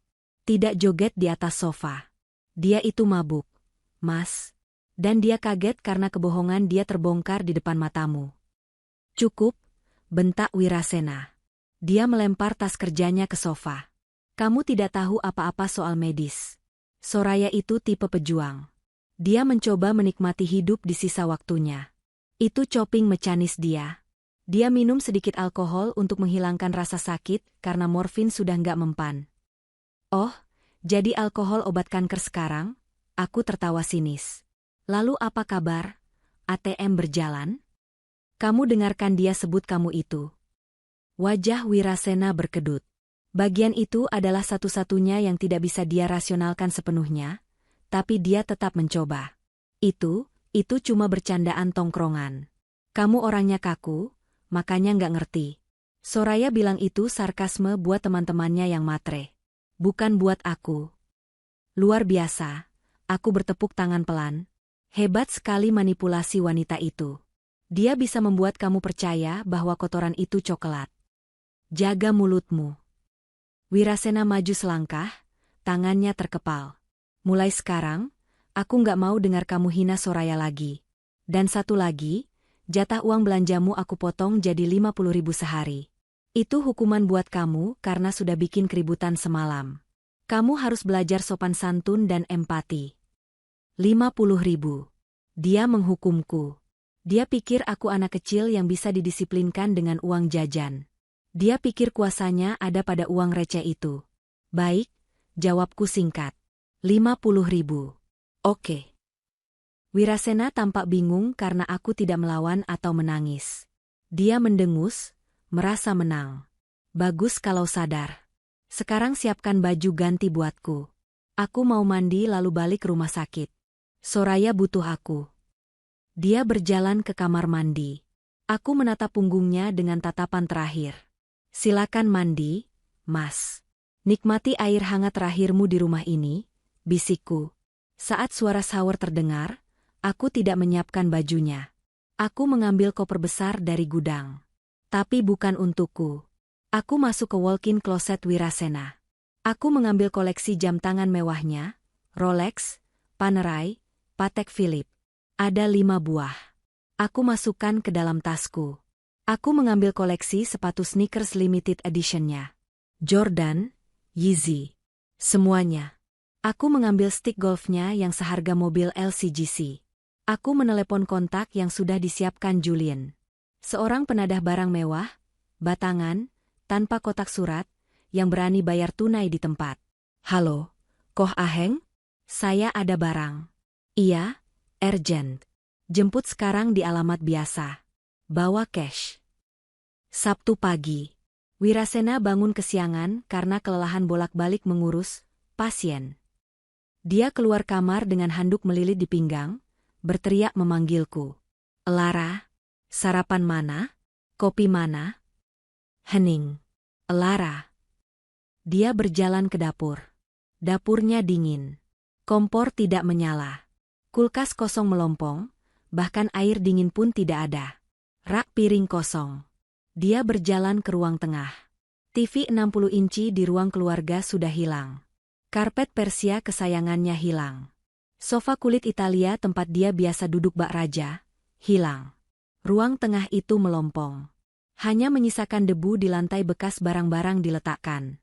Apa-apaan ini? Gumamnya bingung. Dia berlari ke kamar tamu. Kosong. Dia berlari kembali ke kamarnya, membuka lemari jam tangannya. Kosong. Kotak-kotaknya masih ada, tapi isinya lenyap. Wirasena panik. Wajahnya pucat pasi. Maling? Rumah kemalingan? Dia berlari mencari ponselnya untuk menelepon polisi, tapi dia menemukan secari kertas tertempel di pintu kulkas yang kosong. Tulisan tanganku. Mas Wirasena. Katanya kita sedang masa prihatin, kan? Katanya kita harus berhemat demi masa depan? Aku membantumu merealisasikan visimu. Aku sudah menjual TV, sofa, karpet, stick golf, koleksi sepatu, dan jam tanganmu. Totalnya lumayan, sekitar 400 juta rupiah. Sayangnya karena jual cepat dan tanpa surat. Suratnya kamu simpan di brankas kantor kan? Harganya jatuh. Tapi tenang saja, uang itu tidak aku ambil. Uang itu aku gunakan untuk melunasi cicilan rumah ini yang ternyata nunggak 3 bulan. Kamu lupa bayar karena sibuk bayar apartemen Soraya, kan? Sisanya aku pakai untuk membayar pengacara termahal di Jakarta. Oh ya, mulai hari ini, aku berhenti jadi pembantumu. Kalau mau makan, beli sendiri dengan uang 50.000 jatahmu itu. Kalau mau baju bersih, cuci sendiri. Selamat menikmati kemiskinan buatanmu sendiri. Istrimu, sebentar lagi mantan. Tangan Wirasena meremas kertas itu hingga hancur. Wajahnya merah padam, urat-urat di lehernya menonjol mengerikan. "Elara!" teriaknya menggema di rumah kosong itu. "Di mana kamu?" Aku muncul dari pintu belakang, memegang segelas jus jeruk segar. Aku sudah berpakaian rapi, mengenakan setelan blazer kerjaku yang dulu. Aku terlihat seperti Elara yang auditor, bukan Elara si ibu rumah tangga lusuh. "Berani-beraninya kamu jual barang-barangku. Itu kriminal.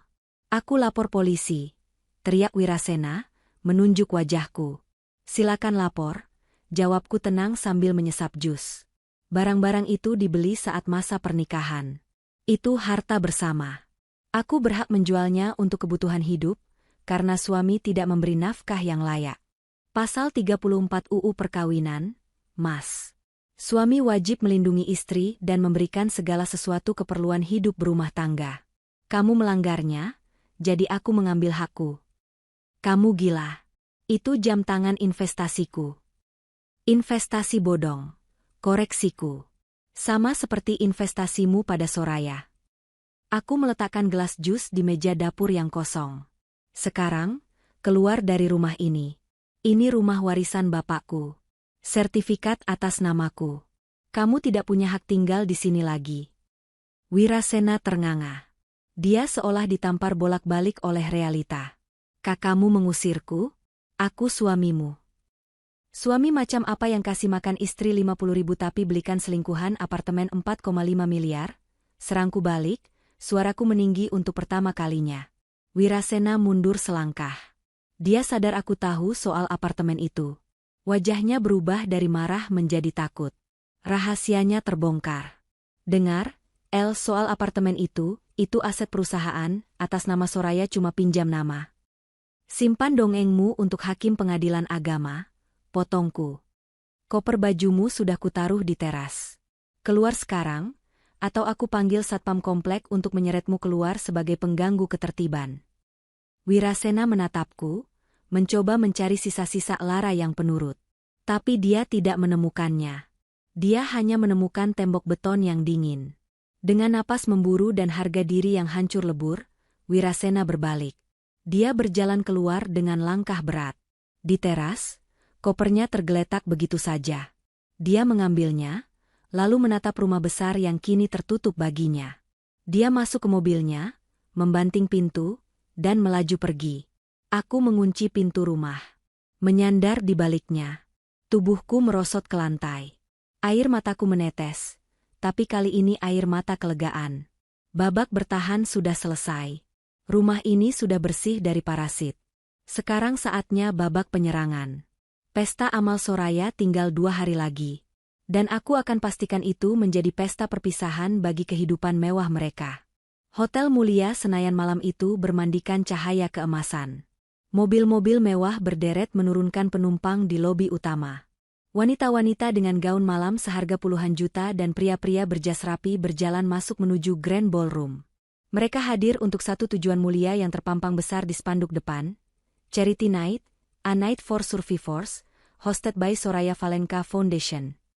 Acara ini dirancang untuk menjadi panggung penahbisan Soraya sebagai malaikat tak bersayap. Tiket masuknya 5 juta rupiah per kursi, dan semua hasil penjualan tiket, konon, akan disumbangkan untuk penderita kanker yang kurang mampu. Aku melangkah turun dari sedan hitam milik Julian. Bukan sebagai tamu undangan, tapi sebagai eksekutor. Malam ini aku mengenakan gaun hitam panjang berbahan velvet yang memeluk tubuhku dengan elegan, kontras dengan kulitku yang kini tampak lebih cerah karena perawatan diri yang akhirnya bisa kulakukan. Tidak ada lagi Lara si istri kumal. Malam ini, aku adalah Lara sang nemesis. Julian berjalan di sampingku, gagah dengan tuxedo hitamnya. Dia menggenggam lenganku, bukan sebagai kekasih, tapi sebagai penopang moral. "Siap?" bisiknya. "Lebih dari siap," jawabku, meremas clutch bag yang berisi flash disk kecil, hulu ledak nuklir kami. Kami melewati pemeriksaan keamanan. Nama kami tidak ada di daftar tamu, tentu saja. Tapi Julian mengenal kepala keamanan hotel ini, klien lamanya yang pernah ia selamatkan dari kasus hukum pelik. Satu anggukan dari Julian, dan kami diizinkan masuk melalui pintu samping yang langsung mengarah ke area backstage yang terhubung ke sayap kiri ballroom. Dari posisi kami yang agak tersembunyi di balik pilar besar, aku bisa melihat seisi ruangan. Dekorasi ruangan itu luar biasa mewah. Bunga lili putih di mana-mana, simbol kesucian dan kematian, ironi yang menggelikan. Di meja utama, duduklah Wirasena. Dia tampak berantakan. Meskipun mengenakan jas mahal, kantung matanya terlihat jelas. Rambutnya yang biasanya disisir klimis kini sedikit acak-acakan. Sejak kuusir dari rumah 2 hari lalu, dia tinggal di hotel, dan sepertinya dia tidak tidur nyenyak. Dia terus-menerus meminum wine-nya dengan gelisah. Dan di tengah panggung, duduklah bintang utama kita, Soraya Valenka. Dia duduk di kursi roda, sebuah properti baru untuk menambah efek dramatis. Dia mengenakan gaun putih pucat yang longgar, wajahnya dirias sedemikian rupa agar terlihat sayu namun tetap cantik dalam penderitaan. Dia sedang diwawancarai oleh MC kondang.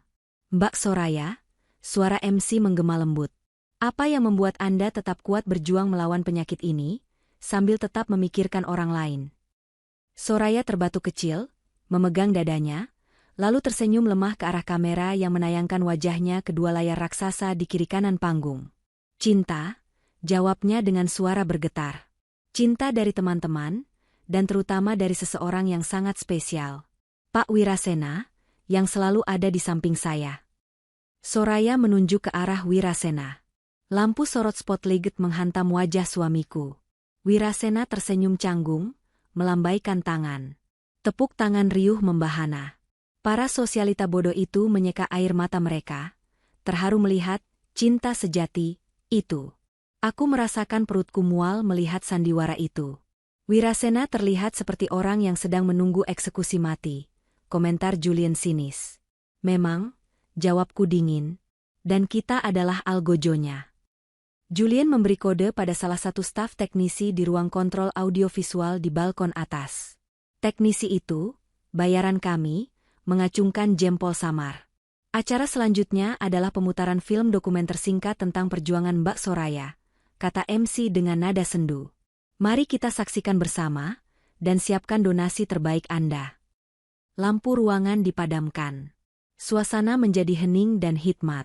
Musik piano melankolis mulai mengalun. Aku melangkah keluar dari balik pilar, berdiri di pinggir area yang cukup terang agar Wirasena bisa melihatku. Aku ingin dia melihat wajahku saat dunianya runtuh.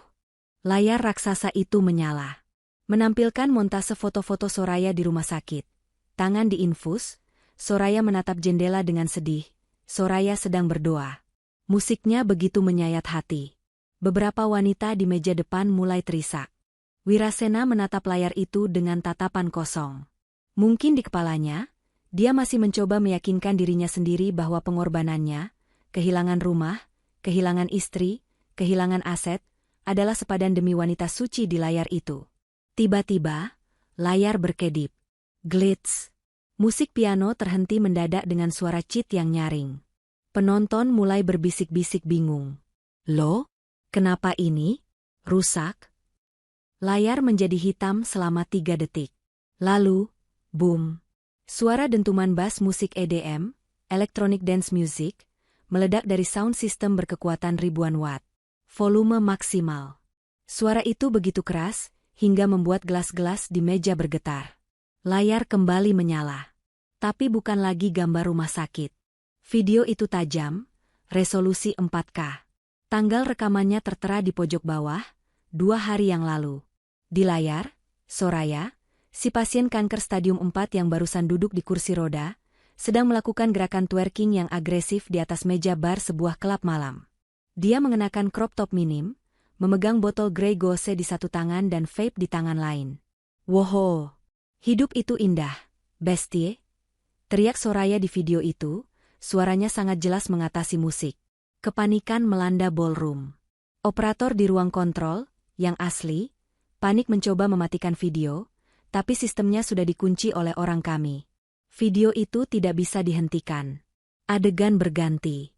Kali ini Soraya sedang duduk di sofa apartemen mewahnya.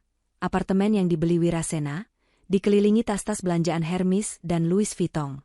Dia sedang melakukan live Instagram untuk close friend-nya. Guys, lihat nih. Soraya di layar memamerkan jam tangan Patek Philippe, milik Wirasena yang dulu hilang dan dia bilang, terjatuh, ternyata dicuri Soraya. Si goblok Wirasena ngasih ini katanya buat biaya, pengobatan alternatif. Hahaha, padahal gue cuma butuh suntik botox doang. Suara tawa jahat Soraya menggema di seluruh ruangan ballroom yang kini sunyi senyap saking syoknya. Di panggung, Soraya yang asli ternganga. Wajahnya yang dipucat-pucatkan kini benar-benar pucat, karena darahnya seolah berhenti mengalir. Dia mencoba berdiri dari kursi rodanya untuk lari, tapi kakinya tersangkut gaunnya sendiri dan dia jatuh tersungkur.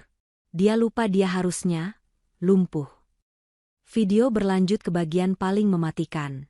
Soraya sedang berbicara dengan Dr. Rian, si dokter palsu, di sebuah kafe. Kamera tersembunyi yang dipasang detektif swasta sewaan Julian, merekam wajah dan suara mereka dengan sempurna. Gimana, Rian? Aman kan rekam medisnya? Tanya Soraya sambil merokok. Aman, Sor. Gue udah bikin seolah-olah sel darah putih lo anjlok. Wirasena yang panikan itu langsung transfer 50 juta kemarin. Jatah gue mana? Nih, 10 juta. Sisanya buat gue shopping ke Singapura besok. Gampang banget nipu CEO bucin itu. Istrinya di rumah makan tempe, gue makan lobster. Adil kan?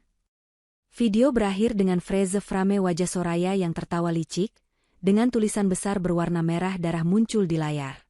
Penipuan berkedok amal. Stop donasi bodong. Lampu ballroom kembali menyala terang benderang. Keheningan yang terjadi selama 1 detik itu terasa lebih berat daripada gravitasi bumi. Ribuan pasang mata kini tertuju pada 2 orang. Soraya yang tersungkur di lantai panggung, dan Wirasena yang duduk mematung di kursi utamanya. Aku melihat Wirasena. Wajahnya bukan lagi marah atau sedih. Wajahnya hancur. Jiwanya seolah tercabut dari tubuhnya. Dia baru saja melihat, mendengar, dan merasakan kebenaran yang selama ini dia sangkal mati-matian. Dia bukan pahlawan. Dia adalah lelucon terbesar di kota ini. Kekacauan meledak. Penipu, teriak seorang ibu-ibu sosialita yang duduk di meja depan. Dia melempar serbetnya ke arah panggung. Balikin uang donasi saya 100 juta. Dasar wanita ular. Panggil polisi. Soraya di panggung mencoba bangkit, air mata palsunya kini berganti menjadi air mata ketakutan yang nyata. Bukan. Itu editan.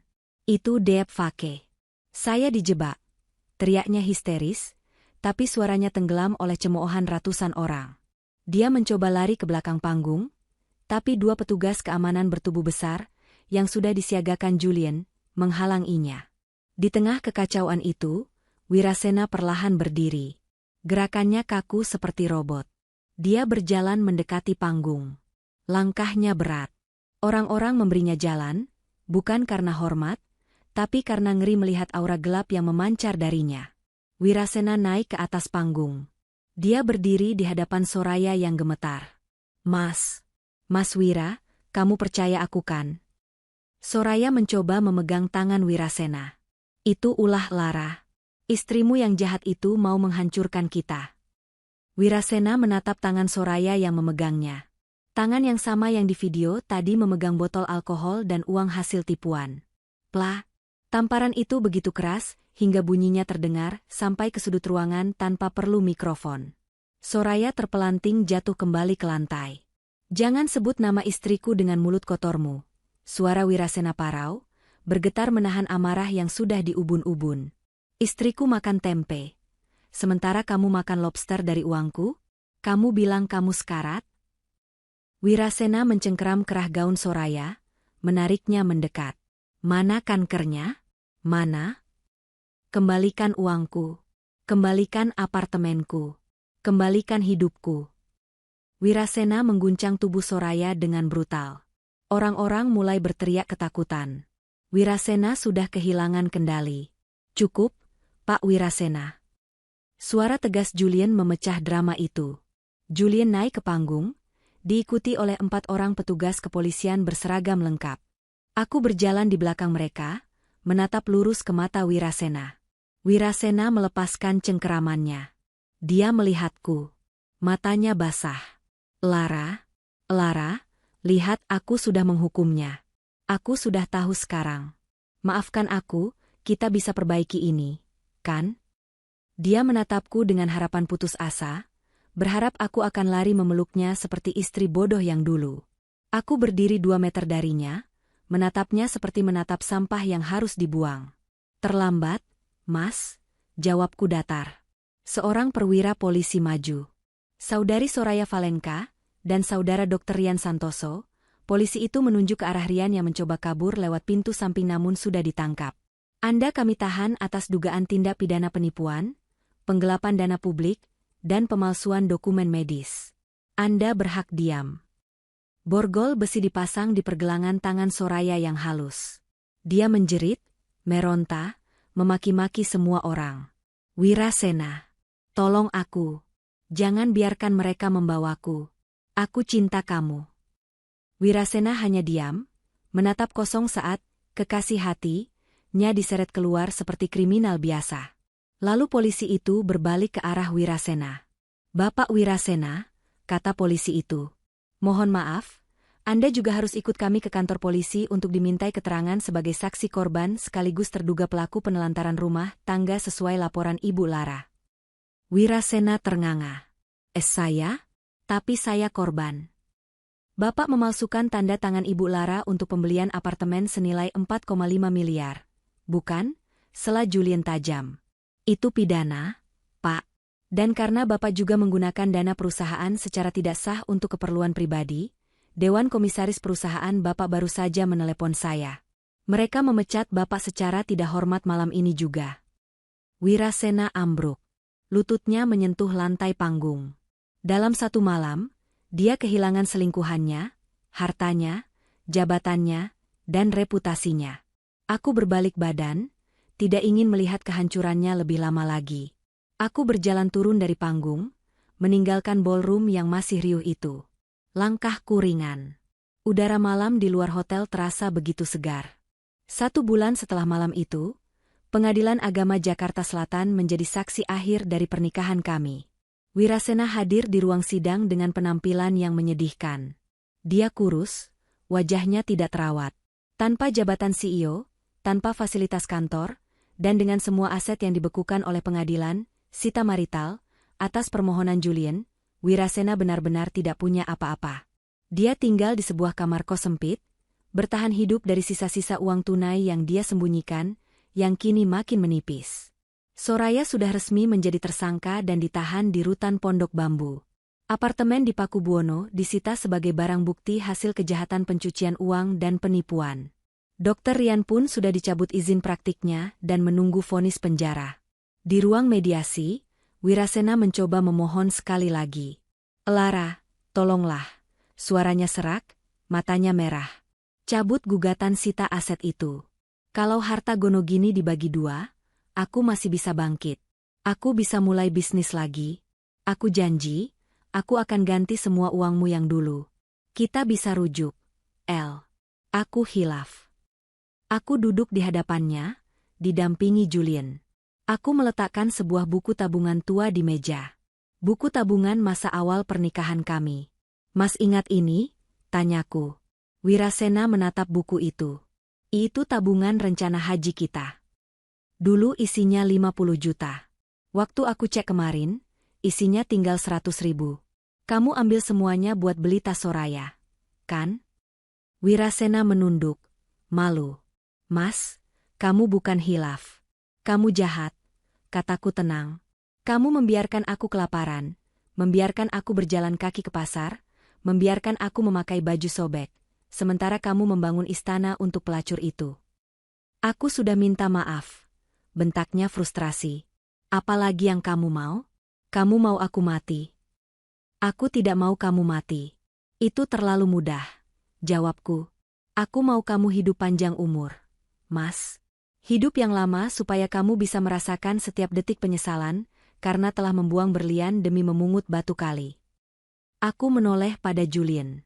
Lanjutkan prosesnya. Tidak ada damai. Aku mau semua aset yang tersisa, rumah, mobil yang sudah dijual, semuanya, dihitung sebagai hutang dia padaku karena penelantaran selama 2 tahun. Habisi dia sampai 0. Julian mengangguk. Siap, El. Palu hakim diketuk 2 minggu kemudian. Putusan pengadilan sangat telak. Perceraian dikabulkan. Wirasena dinyatakan bersalah melakukan penelantaran ekonomi dan KDRT psikis. Harta Gonogini dibagi dengan porsi 80% untuk Elara, sebagai kompensasi ganti rugi nafkah terhutang dan penggelapan aset yang dilakukan Wirasena, dan 20% untuk Wirasena. Namun, 20% bagian Wirasena itu langsung disita oleh bank dan kreditur lain, karena ternyata dia punya tumpukan hutang kartu kredit yang dia pakai untuk gaya hidup Soraya. Wirasena keluar dari pengadilan dengan tangan kosong. Secara harfiah, dia tidak punya rumah, tidak punya kendaraan, tidak punya pekerjaan, dan namanya masuk daftar hitam Bay Checking serta komunitas bisnis. Tidak ada investor yang mau mempekerjakan CEO bodoh yang tertipu wanita dan menggelapkan uang. Saat aku berjalan menuju mobilku, Wirasena berdiri di trotoar. Panas matahari membakar kulitnya. Dia menatapku masuk ke dalam mobil baru. Sebuah city car yang kubeli dengan uang hasil penjualan aset dan tabunganku sendiri yang mulai pulih. Dia tidak berani memanggilku. Dia hanya menunduk, lalu berjalan kaki menjauh, menyatu dengan debu kota Jakarta yang kejam bagi mereka yang tidak punya uang. 6 bulan kemudian, aroma kopi Arabica yang baru digiling memenuhi udara. Sinar matahari sore menerobos masuk melalui jendela kaca besar di kantorku yang terletak di lantai 25 sebuah gedung di Kuningan. Di pintu kaca itu tertulis, EA Consulting, Financial Fraud Audit. Ya, aku kembali. Tidak hanya kembali bekerja, aku mendirikan firmaku sendiri. Kasus perceraianku yang viral, berkat video di pesta amal itu, ternyata menjadi marketing gratis yang luar biasa. Banyak istri-istri pengusaha kaya yang curiga pada suaminya datang padaku. Mereka tidak butuh sekadar auditor. Mereka butuh seseorang yang mengerti rasa sakit dikhianati secara finansial.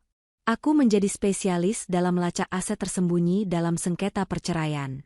Bisnisku booming. Bu Lara, ada kiriman bunga lagi? Sekretarisku masuk membawa buket bunga mawar putih yang besar. Aku tersenyum. Tanpa melihat kartu ucapannya pun aku tahu dari siapa. Untuk wanita terhebat yang pernah ku kenal. Selamat atas kemenangan kasus klien hari ini. Dinner nanti malam? Ja. Julian. Hubungan kami berkembang perlahan. Tidak terburu-buru. Kami berdua tahu rasanya trauma. Jadi kami menikmati setiap proses pertemanan yang kini mulai beranjak ke arah yang lebih serius. Dia adalah mitra diskusiku, teman tertawaku, dan pria yang menghormatiku sebagai wanita mandiri, bukan sebagai objek yang harus diatur pengeluarannya. Aku meletakkan bunga itu di meja, lalu membuka laptop untuk mengecek berita hari ini. Sebuah headline kecil di portal berita online menarik perhatianku. Mantan sosialita SV divonis 4 tahun penjara terkait penipuan donasi kanker. Aku membaca berita itu tanpa emosi. Soraya mendapatkan apa yang dia tanam.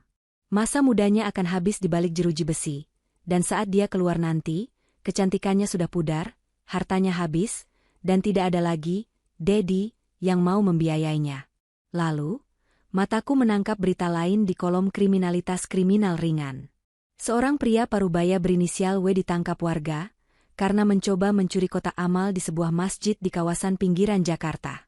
Pelaku mengaku kelaparan dan tidak memiliki pekerjaan tetap sejak dipecat dari perusahaannya. Aku memperbesar foto buram pelaku yang sedang diamankan polisi itu. Wajahnya tertutup tangan, tapi aku mengenali jam tangan palsu murahan yang dipakainya. Itu Wirasena. CEO yang dulu gajinya ratusan juta, yang pelit memberi istri 200.000 demi masa depan, kini mencuri uang receh demi makan hari ini. Aku menutup laptopku. Ada rasa iba yang melintas sekilas, sangat tipis, tapi segera hilang tertiup rasa lega. Itu bukan lagi urusanku. Itu adalah jalan hidup yang dia pilih saat dia memutuskan untuk mengkhianati ketulusan demi kepalsuan. Ponselku berdering. Nama Julian muncul di layar. Halo, El. Sudah siap untuk makan malam? Suaranya terdengar hangat. Siap, Jul. Kamu mau makan di mana? Ada restoran Italia baru. Steaknya enak. Tapi agak mahal, nggak apa-apa, godanya. Aku tertawa renyah. Tawa yang benar-benar lepas, tanpa beban. Tenang saja, Pak Pengacara. Kali ini aku yang traktir. Dan aku tidak akan pakai voucher diskon. Aku akan bayar full, plus dessert dan wine terbaik.